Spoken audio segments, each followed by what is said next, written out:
ஹalleluya! நம்முடைய ஆண்டவராகிய இயேசுவின் நாமத்திலே உங்களுக்கு வாழ்த்துக்கள். Good morning. எழுந்துட்டீங்களா? வாங்க ஒரு சிறிய ஜெபத்தோடு தேவனுடைய வசனத்தை தியானிப்போம். பரிசுத்தரே, எமக்கு நன்றி ஆண்டவரே. உடைய பரிசுத்த வேதத்தில் இருக்கிற வார்த்தைகள் எங்களுக்கு ஜீவனை கொடுக்கிறது, ஆவிக்குரிய பலத்தை கொடுக்கின்றது. எங்களுடைய மனக்கண்களை இது திறக்கும்படிக்கு எங்களோடு பேசும்படி இயேசுவின் நாமத்திலே ஜெபிக்கிறோம் பிதாவே. ஆமென்.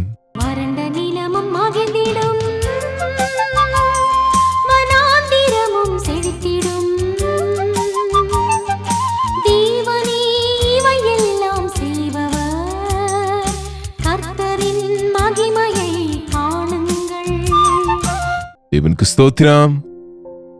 உங்கள் தேவன் நன்மை செய்தாரா என்று கேட்டா, எங்கு பார்த்தாலும் யார் பார்த்தாலும் செய்தாருன்னு சொல்றாங்க தவிர செய்யவில்லை என்கிறவங்க ரொம்ப அரிதாக காணப்படுவாங்க.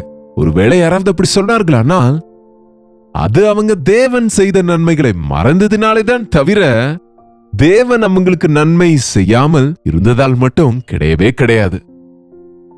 அவர் ஒவ்வொருவருக்கும் நன்மை செய்கின்றவர். அவர் நன்மை செய்து கொண்டு சொஸ்தமாக்கிக் கொண்டு சுகப்படுத்திக் கொண்டு கிராமம் கிராமமாய் திரிந்தார். எல்லாருக்கும் அவர் ஆண்டவராக இருக்கிறாரு. எல்லாரையும் அவர் நேசிக்கிறார். சிலரே அந்த ஆசீர்வாதங்களை பெற்றுக் கொள்கிறாங்க. காரணம், அவருடைய அன்பையும் அவருடைய வல்லமையும் நீங்க உணர்ந்து கொள்ளாம இருக்கிறீங்க. அவர் மீது விசுவாசம் வைக்காததுனால நம்புங்க, அற்புதங்கள் நடக்கும். இயேசுவின் நாமத்திலே அற்புதங்கள் நடக்கும். அனுதினமும் ஒவ்வொரு நிமிஷமும் ஏதோ ஒரு அற்புதம் நடந்து கொண்டிருக்கு. நம்ம உணர்ந்தாலும் உணராவிட்டாலும். ஆமா, தேவன் எவ்வளவோ நன்மை செய்தார் என்கிறாங்க. அநேக இடத்துல நம்முடைய தமிழ் ஆட்களை சாட்சி சொல்ல சொன்னா மணி கணக்குல சொல்லி கொண்டே போவாங்க. தேவன் அப்ப இப்படி செய்தார், இப்ப இப்படி செய்தார், எங்களுக்கு இப்படி செய்தாரு, எங்க பிள்ளைகளுக்கு செய்தாரு, எங்க கணவருக்கு செய்தாரு, இப்படி உதவி செய்தார், அது இதுன்னு வியாதியிலிருந்து விடுதலை பெற்றேன், சர்ஜரியிலிருந்து வெளியே வந்தேன் என்று கடகடகடன்னு சொல்லிக் கொண்டே இருப்பாங்க. ஒரு முறை ஒரு மீட்டிங்ல அப்படியா சாட்சி சொல்லும்படி ஒரு சகோதரிய சொன்னா அவங்க 10-15 நிமிஷமா சொல்லிக்கொண்டே இருக்கிறாங்க. ஆமாமா, போதுமா, கொஞ்சம் நிறுத்துங்க. சரி, தேவன் நிறைய நன்மை செய்தாரு. அப்படியா? ஆமாங்க ஐயா. சரி, அவ்வளவு நன்மைகள் செய்த தேவனுக்கு நீங்க என்ன செய்தீங்க? எத்தனையோ நன்மைகள் செய்த தேவனுக்கு உங்க நன்றியும் துதியும் எப்படி தெரியப்படுத்தினீங்க? நீங்க எப்படி அவரை மகிமைப்படுத்தினீங்க? நம்ம கிராமங்கள்ல வாழைப்பழம் கொண்டு வந்து எல்லாருக்கும் கொடுத்தங்க, எங்க வீட்டுல ஒரு செப கூட்டம் வைத்துக் கொண்டேன் என்று சொல்லுவாங்க.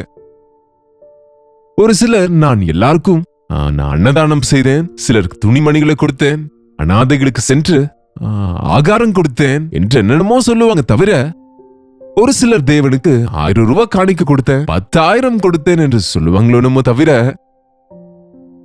ஆனா தேவனுக்கு தேவையானது என்ன? உங்களிடத்துல இருந்து எதற்கு தேவன் நமக்கு நன்மை செய்கிறாரு? நம்ம தர காணிக்கைக்காகவா? நம்ம கொடுக்கிறவைகளுக்காகவா? தாவீது சொன்னாரு, தேவனே, நீர் பலியை விரும்புகிறவர் அல்ல. பலியை விரும்பினால் நான் கொடுப்பேன், ஆனால் உடைந்து நொறுங்கிய இருதயமே உமக்கு பிரியமான பலி. என்ன கொடுக்கணுமா தேவனுக்கு? நன்றியோடு அவர் பாத சமூகத்தில் உட்கார்ந்து அவருக்கு துதி செலுத்துங்க. நன்மை கிடைக்கும் போது தேவனை நீங்க துதியுங்க, ஆண்டவரை கனப்படுத்துங்க, ஆண்டவரை குறித்து சாட்சி கொடுங்க. அதை விட்டுட்டு தேவனுக்கு எதையோ நான் கொடுத்து விட்டேன், எனக்கு தேவன் கடன் பட்டிருக்கிறார் என்பது போல இன்றைய அநேக விசுவாசிகள் நினைப்பது, நான் எவ்வளவோ செய்தேன், நான் சர்ச்சு கட்டி கொடுத்தேன், இந்த சர்ச்சுக்கு மணி வாங்கி கொடுத்திருக்கிறேன், நாங்க அதை கொடுத்தோம், இதை கொடுத்தோம், அவர் என்ன கொடுத்தார் என்று அநேகர் முறுமுறுப்பதையும் கூட நம்ம பார்க்கின்றோம். ஆவிக்குரிய வாழ்க்கையில பின்வாங்கி போனவங்க. உன்னுடைய அர்ப்பணிப்புகளை அவர் விரும்புகிறவர் அல்ல. நான் பசியானால் உனக்கு சொல்வேனா? காட்டில் இருக்கிற மிருகங்கள் எல்லாம் என்னுடையது. அவருக்கு என்ன இருக்கு அவசியம்? அப்ப நம்ம என்ன கொடுக்கணும் அவருக்கு? ஒரு முறை மீகா எழுதிய புத்தகம், மீகா தீர்க்கதரிசி எழுதிய புத்தகம் மீகா 6ஆம் அதிகாரம் 6ஆம் வசனத்துல பாருங்க, என்னத்தை கொண்டு நான் கர்த்தருடைய சந்நிதியில் வந்து என்ன கொண்டு வந்து உன்னதமான தேவனுக்கு முன்பாக பணிந்து கொள்ளுவேன்? தகன பலிகளை கொண்டும் 1 வயது கன்று குட்டிகளை கொண்டும் அவர் சந்நிதியில் வர வேண்டுமோ? ஆயிரங்களான ஆட்டுக்கடாக்களின் பேரிலும் எண்ணெயாய் ஓடுகிற 10,000 ஆறுகளின் பேரிலும் கர்த்தர் பிரியமாயிருப்பாரோ? என் அக்கிரமத்தை போக்க என் முதற் பேரானவனையும் என் ஆத்மாவின் பாவத்தை போக்க என் கர்ப்பக்கனியையும் கொடுக்க வேண்டுமோ? ஆண்டவரே, நீர் செய்த நன்மைகளுக்கு எண்ணத்தை கொண்டு நான் வர முடியும்? தகன பலிகளை கொண்டு வரவா? 1 வயது கன்றுக்குட்டிகளை கொண்டு வந்து பலியிடட்டுமா? ஆயிரங்களான கிடாக்களை பலியிடட்டுமா? 10,000 ஆறுகளாய் ஓடுகின்ற எண்ணெயை கொண்டு வந்தால் அது உமக்கு பிரியமாயிருக்குமோ? எதை பலியிடட்டும்? என் முதற் பேரானவனை உமக்கு பலியிடட்டுமா? இது என்னங்க இது? தேவனுக்கு பலி கொடுக்க சொன்னால் பிள்ளைகளை பலி கொடுக்கிறேன் என்பது இது என்னங்க? பிள்ளைகளை தேவன் நமக்கு கொடுத்தது, அது அவர் தந்த வெகுமதி. அது அந்த பிள்ளைகள் அவர்களை வளர்த்து ஆளாக்கி நீங்க பெரியவர்களா செய்யணும். கொடுக்கணும்னு விரும்பினால் அவருடைய ஊழியத்துக்குன்னு கொடுங்க. ஆனால் என் முதற் பேரானவனை நான் உமக்கு பலி கொடுக்க வேண்டுமோ? கொடுத்தாலும் அது போதுமோ? என்னங்க, என்ன கொடுப்பேன்? என்ன கொடுத்தா அவருடைய கடன் தீரும்னு சொல்லுங்க பாப்போம். எனக்கு தெரிந்த வரைக்கும் தேவன் நமக்கு செய்கிற நன்மைகளுக்கு என்ன கொடுத்தாலும் கூட அவர் கடனை நம்ம தீர்க்க முடியாது. அவர் செய்த சின்ன சின்ன நன்மைகளை எல்லாம் நினைவு கூறுகிறோம் தவிர, நித்திய நரகத்துக்கு போகிற நம் ஆத்மாவை பரலோக ராஜ்யத்தை நாம சுதந்திரிக்க அவர் செய்த சிலுவை தியாகத்தோடு ஒப்பிட்டால் வேற எந்த காணிக்கையும், எந்த அர்ப்பணமும், எந்த பலியும் போதாதுங்க. அதனால நாம் அவருக்கு என்ன கொடுத்தாலும் அவர் கடனை தீர்க்க முடியாது. ஆனால் அவர் நம்மிடத்திலிருந்து எதிர்பார்ப்பது என்னவென்றால், பாருங்க, அடுத்த வசனத்துல வாசிக்கிறோம் 6:8. மனுஷனே, நன்மை இன்னதென்று அவர் உனக்கு அறிவித்திருக்கிறார். தேவன் நம்மிடத்துல விரும்புவது என்னவென்றால் உத்தமமானதை செய்ய சொல்கிறார், அதை உங்களுக்கு தெரியப்படுத்துகின்றார். எப்ப அறிவித்தார்னு கேட்கலாம். அதனாலதான் நீங்க வசனம் கேட்கணும், வசனத்தை வாசிக்கணும், தேவனுடைய மனதை அறியணும். தேவனுடைய அவர் என்ன எக்ஸ்பெக்ட் பண்ணுகிறார் நம்மிடத்துல இருந்து, ஆண்டவர் எதிர்பார்க்கிறார் என்று நீங்க அறிந்து கொள்ளணும். அவர் என்ன விரும்புகிறார் நம்மிடத்துல என்ன அறிந்து கொள்ளணும். என்னங்க, எது நன்மையானதோ உங்களுக்கு அறிவிக்கப்பட்டிருக்கிறது. இன்னும் அங்க விவரிச்சிருக்கிறாங்க பாருங்க. நியாயமாக நடந்து கொள்ளு, இரக்கத்தை சிநேகித்து உன் தேவனுக்கு முன்பாக மனத்தாழ்மையாய் நடந்து கொள்ளு. இவ்வளவுதானே கர்த்தர் உன்னை கேட்கின்றார். என்ன கேட்கின்றாரு? நியாயமாய் நடந்து கொள்ளு, அநியாயம் செய்யாதே, அநியாயம் செய்யாதே.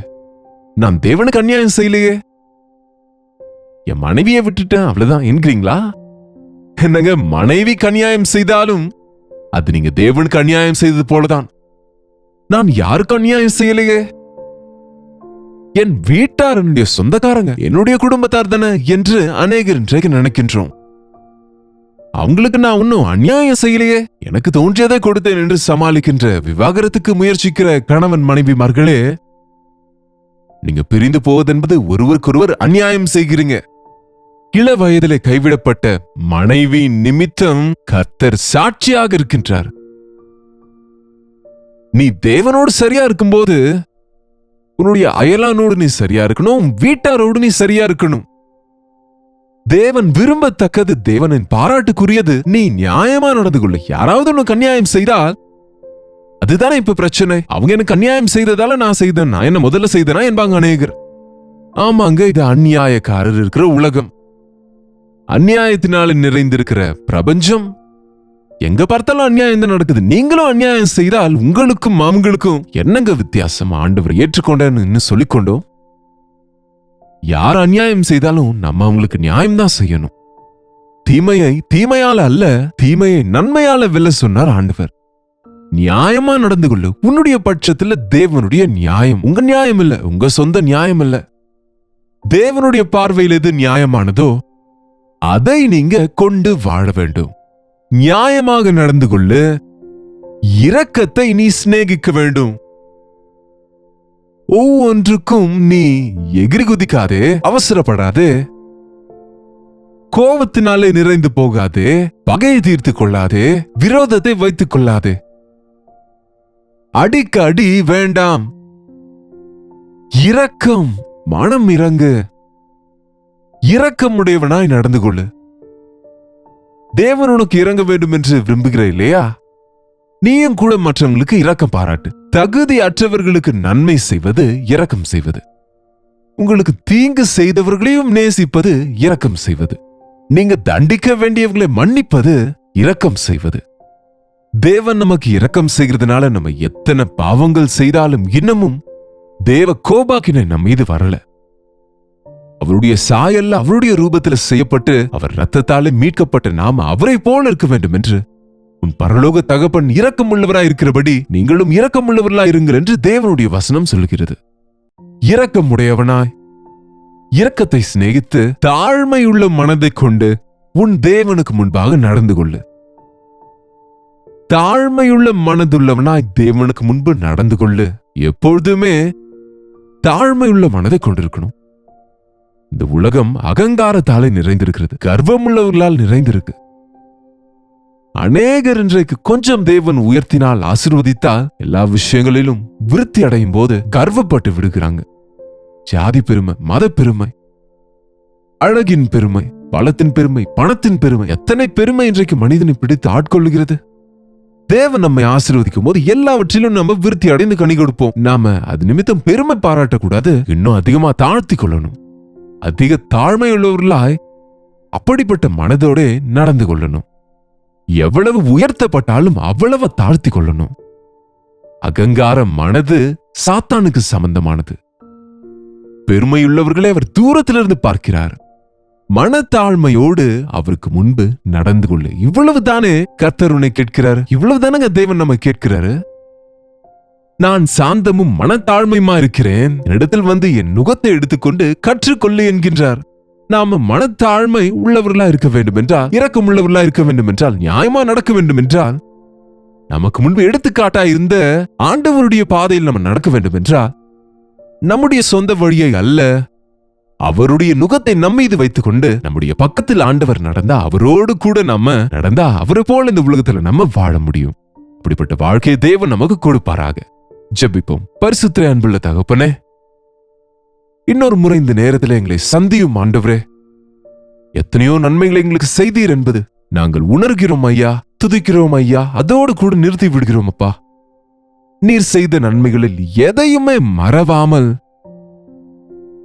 நீர் விரும்புகின்ற நிலையிலே நியாயமாய் நடந்து கொள்ளவும், இரக்கமுடையவர்களாக வாழ்வதற்கும் மனத்தாழ்மையோடு உமக்கு முன்பாக நடந்து கொள்ளவும் எங்களுக்கு உதவி செய்யுங்கப்பா. எங்கள் பலிகளை, காணிக்கைகளை விட உடைந்து நொறுங்கிய இருதயத்தை நீர் விரும்புகின்றீர். எப்பொழுதும் அப்பா நாங்கள் துதியோடும் நன்றியோடும் நிறைந்த மனஸ்தாபத்தோடு கூடிய மனத்தாழ்மையுடையவர்களாக உடைய சமூகத்திலே நாங்கள் எங்களை ஆவிக்குரிய விதத்திலே எப்பொழுதும் உமக்கு அர்ப்பணித்துக் கொண்டு சமர்ப்பித்துக் கொண்டு உம்முடைய கிருபையிலே நாங்கள் வளர்வதற்கு எங்கள் ஒவ்வொருவருக்கும் உதவி செய்யும்படிக்கு இயேசுவின் நாமத்திலே ஜெபிக்கிறோம் பிதாவே, ஆமென். நம்முடைய பிதாவாகிய தேவனுடைய அன்பும் குமாரனாகிய இயேசு கிறிஸ்துவின் கிருபையும் பரிசுத்த ஆவியானவருடைய அந்யோன்யமும் ஐக்கியமும் கூடி வந்திருக்கிற நம் அனைவருக்கும் இப்பொழுதும் சதா காலமும் துணையாயிருப்பதாக, ஆமென். தேவனுக்கு ஸ்தோத்திரம். உங்களுடைய ஜெப விண்ணப்பங்களை, பாரங்களை எங்களுக்கு நீங்க தெரியப்படுத்த விரும்பினால் 8939801234 என்கிற எண்ணிற்கு ஒரு டெக்ஸ்ட் அல்லது வாய்ஸ் மெசேஜ் மூலமாக வாட்ஸ்அப் அனுப்புங்க. உங்களுக்காக நாங்க ஜெபிக்கிறோம், நீங்களும் ஜெபிங்க.